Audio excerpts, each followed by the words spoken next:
आप कराची की किसी भी गली में खड़े हो जाओ, हर दूसरी चीज आपको क्या नजर आती है? मोटरसाइकिल।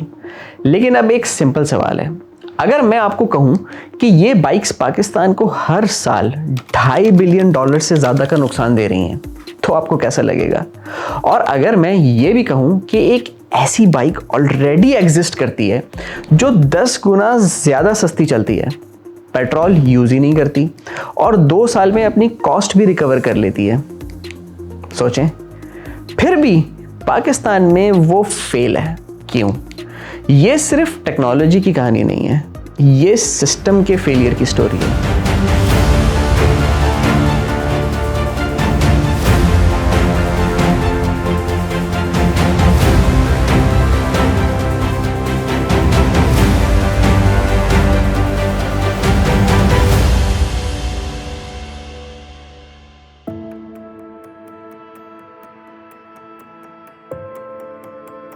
आइए आपको एक असली कहानी सुनाता हूं। कराची का अमजद 6 साल से फूड की डिलीवरी कर रहा है। बाइक उसकी अपनी नहीं है, रेंट पर है।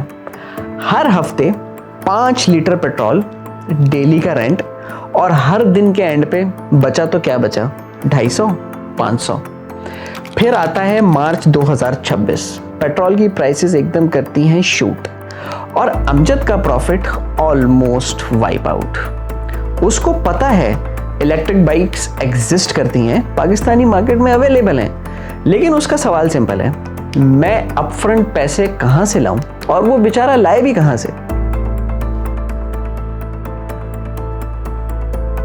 चलो एक सिंपल सी मैथ्स करके बताता हूं। एक चार्ज 40 रुपए का, distance 40 kilometre. Petrol bike same distance, 350 रुपए का petrol, difference 7x cheaper. Annual saving 70,000 रुपए पर बाइक। मतलब 2 साल में एक इलेक्ट्रिक बाइक अपनी एक्स्ट्रा कॉस्ट रिकवर कर लेती है। पाकिस्तान में 30 मिलियन प्लस मोटरसाइकिल्स हैं और ये बाइक्स हर साल कंज्यूम करती हैं 3.2 million metric tons of petrol. और इसकी अगर मैं आपको प्राइस बताऊं तो 2.5 बिलियन की इंपोर्ट सिर्फ बाइक्स की वजह से। तो सोचो, अगर ये बाइक्स इलेक्ट्रिक हो जाएं, पाकिस्तान का इंपोर्ट बिल कितना गिरेगा? डॉलर प्रेशर कितना कम हो सकता है? Now let's discuss a model.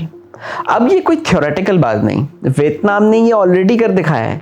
Situation बिल्कुल सिमिलर थी, millions of bike, rising fuel cost. फिर गवर्नमेंट ने क्या किया? इलेक्ट्रिक बाइक्स पर टैक्स हटा दिया, राइड हेलिंग फ्लीट्स को शिफ्ट करवाया, सब्सिडी दी। रिजल्ट क्या निकला उसका? 2 साल में 15% न्यू बाइक सेल्स हो गई। डिफरेंस क्या था पाकिस्तान में और वियतनाम में? टेक्नोलॉजी का नहीं, मनी नहीं, पॉलिसी एग्जीक्यूशन।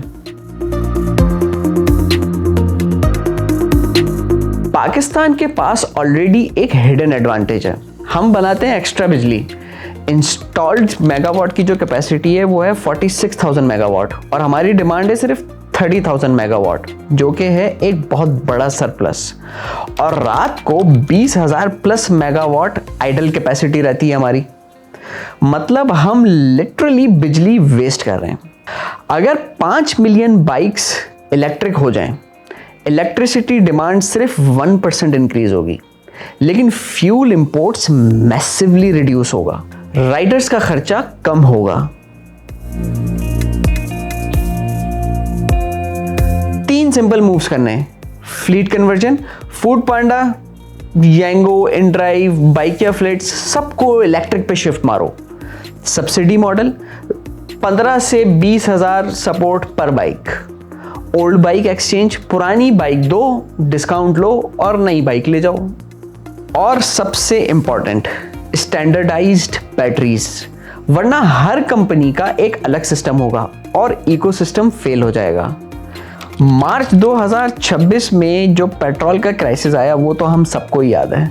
अगर प्राइसेस हाई हैं, पाकिस्तान का इंपोर्ट बिल $23 बिलियन क्रॉस कर सकता था। That's more than our reserves.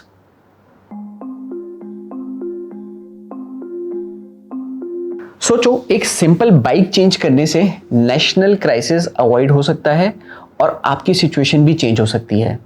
ये स्टोरी सिर्फ इलेक्ट्रिक बाइक्स की नहीं, ये स्टोरी है policy versus reality, innovation versus access और सिस्टम वर्सेस आम आदमी। अगर पाकिस्तान ने ये शिफ्ट कर लिया, ये सिर्फ एनवायरनमेंट विन नहीं होगा, ये एक इकोनॉमिक सर्वाइवल होगा। और अगर नहीं किया तो हम वहीं रहेंगे, पेट्रोल डेट और प्रेशर का साइकिल। अमजद की स्टोरी कोई यूनिक स्टोरी नहीं है, ये पाकिस्तान की 3 करोड़ बाइक्स की स्टोरी है। हर रोज लाखों लोग रोड पर निकलते हैं सिर्फ इसलिए कि वो कुछ कमा सकें, लेकिन सिस्टम ऐसा डिजाइन है कि उनकी कमाई का सबसे बड़ा हिस्सा पेट्रोल खा जाता है। और यहाँ सबसे आयरॉनिक बात क्या है, हम डॉलर में पेट्रोल इंपोर्ट कर रहे हैं और रुपीस में गरीबी को एक्सपोर्ट कर रहे हैं। इलेक्ट्रिक बाइक्स कोई लग्जरी इनोवेशन नहीं है, ये एक इकोनॉमिक वेपन है, एक ऐसा सॉल्यूशन जो अमजद की डेली इनकम डबल कर सकता है। जब तक पॉलिसीज आम आदमी के ग्राउंड रियलिटीज़ के साथ अलाइन नहीं होंगी, तब तक अमजद जैसे लोग हर फ्यूल प्राइस हाइक के साथ और नीचे गिरते रहेंगे। आज पाकिस्तान के पास एक चॉइस है, या तो वो पेट्रोल पे डिपेंडेंट रहकर अपनी इकोनॉमी को ब्लीड करे, या फिर एक सिंपल सा स्विच करके अपनी डायरेक्शन को चेंज करे। कीप वॉचिंग, स्टे ट्यून्ड, अल्लाह हाफिज़।